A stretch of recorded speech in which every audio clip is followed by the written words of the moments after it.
আসসালামু আলাইকুম ওয়া রাহমাতুল্লাহি ওয়া বারাকাতুহু। ইতিহাস নিয়ে ইকরা বাংলার আয়োজন হিস্ট্রি অফ দ্য ডেতে সবাইকে স্বাগত।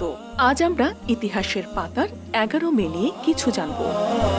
৩৩০ সালের এই দিনে কনস্টান্টিনোপল রোম সাম্রাজ্যের নতুন রাজধানী হয়। ৯১২ সালের আজকের দিনে আলেকজান্ডার বাইজেন্টাইন সাম্রাজ্যের সম্রাট হন।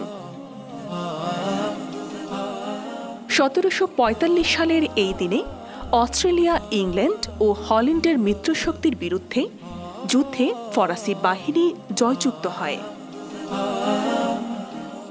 ১৯৩৫ সালের আজকের দিনে জার্মানির বার্লিন শহরে প্রথম টেলিভিশন প্রেরণ যন্ত্র আনুষ্ঠানিকভাবে কাজ শুরু করে এবং এর মাধ্যমে প্রথমবারের মতো পৃথিবীতে টেলিভিশনের অনুষ্ঠান সম্প্রচার শুরু হয়।